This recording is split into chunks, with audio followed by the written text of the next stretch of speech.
Yo guys, what is up? This is Koro at yun nga, welcome back dito sa ating channel. So for today, pag-uusapan natin kung paano nga ba tayo bibili ng cross token kasi alam ko naman na marami pa rin nalilito sa inyo at yung iba is nagdi-DM at nagko-comment sa akin. So para syempre masagot ko kayong lahat at paturuan ko kayo, gagawin na lang natin siya ng tutorial. So with that said, tara proceed tayo dito sa video natin. So unang-una guys, syempre bakit nga ba tayo bibili ng cross token? So para to sa mga naglalaro ng Rohan 2, so ginagamit natin yung cross token para makabili or makapag-trade tayo ng Ruby X token.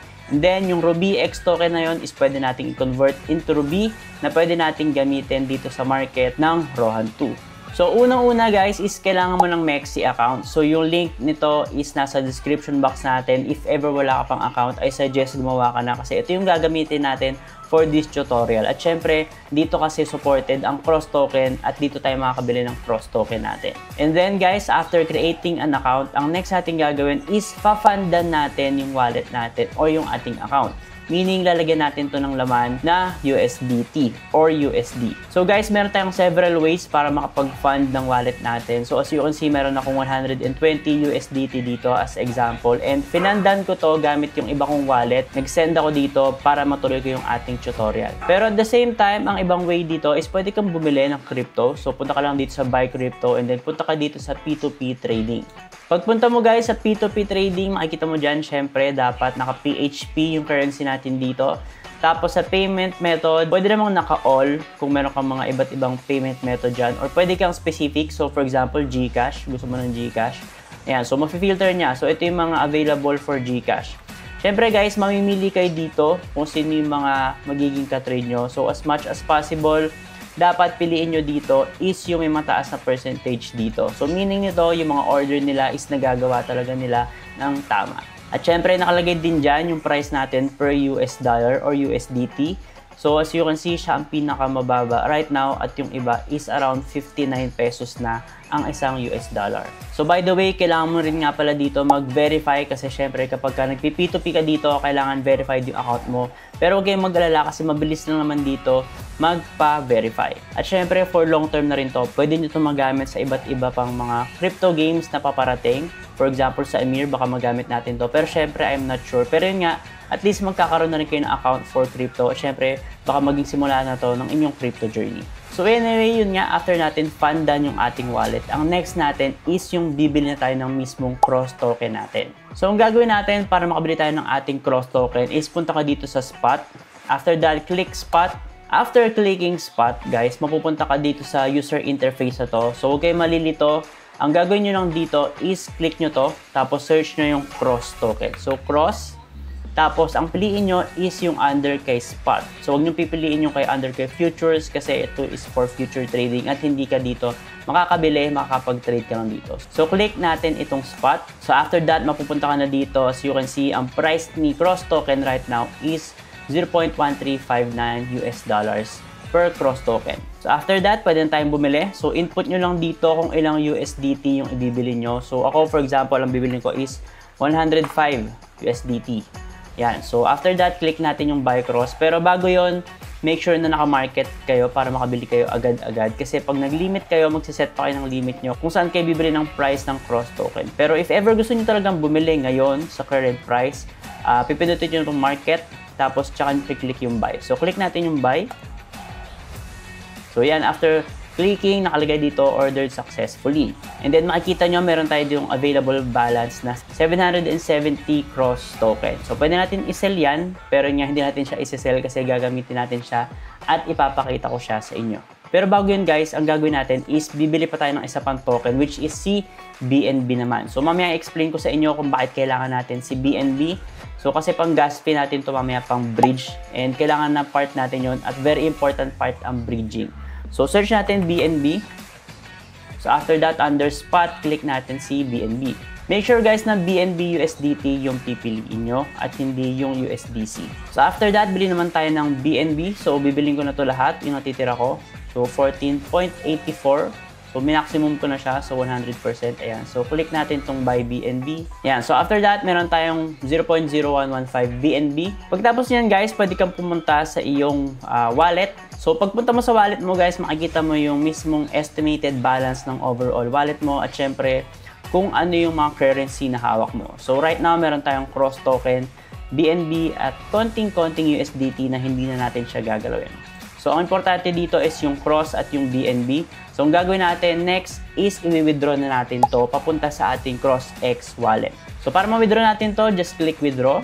After that, click nyo to, tapos piliin nyo yung cross, which is yung cross token natin. So after that, syempre dapat guys, meron kayong CrossX wallet. So ito yung CrossX wallet natin na ginagamit sa Rohan. So ito yung kailangan natin.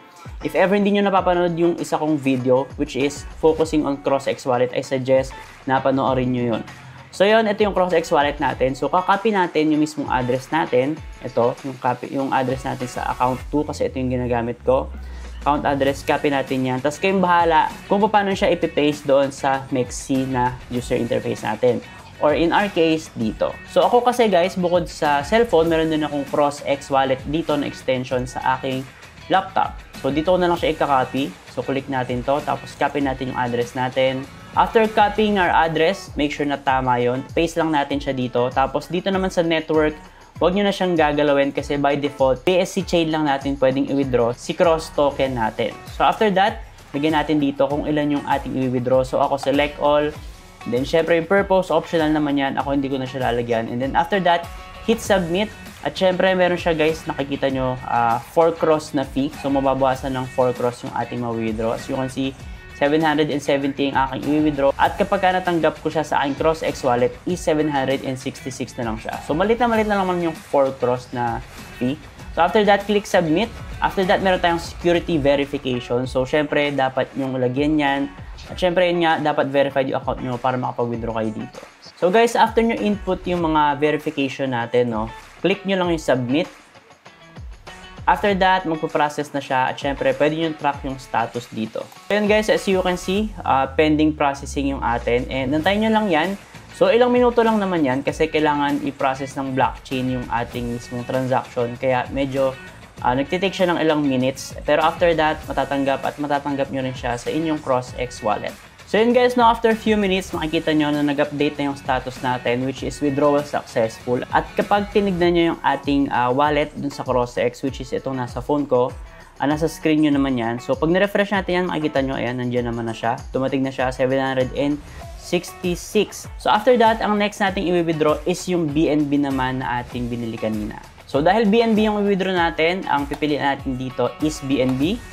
After that, input lang ulit natin yung address natin sa CrossX wallet. After that, yung network natin, BSC pa rin or Binance Smart Chain. So click natin yung amount, select all ko lang yan kasi lahat yan is i-withdraw ko na papunta sa ating CrossX wallet. So click submit. So actually guys, same process lang siya katulad kanina, ibang currency lang siya. Yung kanina cross, right now naman is BNB. So after that, syempre pwede nyo rin i-track yung status. At kagaya ng kanina, hintayin nyo lang din yung ating process at matatanggap nyo yan sa inyong CrossX wallet. So yun guys, after few minutes, makikita nyo successful na rin yung ating withdraw ng BNB. So yun, na-withdraw natin successful or I mean nakapagbili tayo ng cross token at BNB token at na-withdraw natin siya papunta sa ating CrossX wallet. So after that, yung pinakamahalagang part is yung i-bridge natin yung ating cross token papunta sa ibang chain, which is yung cross chain mula sa BSC chain. So explain ko sa inyo. So dito guys sa website na to, syempre yung link nito is nasa description box lang. I-connect nyo yung wallet nyo, which is yung wallet na may laman na cross token at yung BNB natin. So after that, makikita nyo yung cross natin is merong ganito, yung dilaw, which is nasa Binance Smart Chain siya. And hindi natin siya magagamit sa pagbili ng Ruby X unless i-bridge natin siya papunta dito, which is sa cross chain mismo, yung mawawala na yung dilaw natin na parang logo dito. So ang gagawin natin, i-bridge natin siya lahat, 767. After that, click natin yung continue.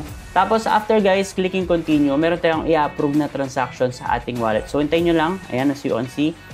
Kukonfirm natin yan at syempre kailangan natin dyan magbayad ng BNB. Kaya syempre kailangan natin ng BNB na kanina natin. So yung $15 na BNB is mataas-taas na yon. So I suggest minimum na BNB lang yung bilhin nyo, which is I think kailangan sa Mexi is around mga $10 ata, no, if I'm not mistaken. Pero if ever mga kilala naman kayo na may mga BNB, manghingi na lang kayo kasi few dollars lang naman, I think mga $2, $3, pwede na yun pang gas sa BNB chain. Oo nga pala guys, pag ayaw, ulitin nyo lang yung transaction, i-refresh nyo lang itong webpage na to, tapos confirm nyo lang ito yung transaction or ulitin nyo lang. Tapos, magsasucceed naman yan. And as you can see, successful na yung pag-bridge natin. So, click na lang natin itong complete. And then, after mo refresh yung wallet mo, huwag ka magpapanik kasi mawawala yung funds mo dyan at few minutes bago pa dumating sa ating cross-chain yung ating cross token. So, hintayin lang natin siya. So, ayan, after few minutes or few seconds nga lang makikita nyo na dumating na yung ating cross token sa mismong cross-chain natin. So, nawala na yung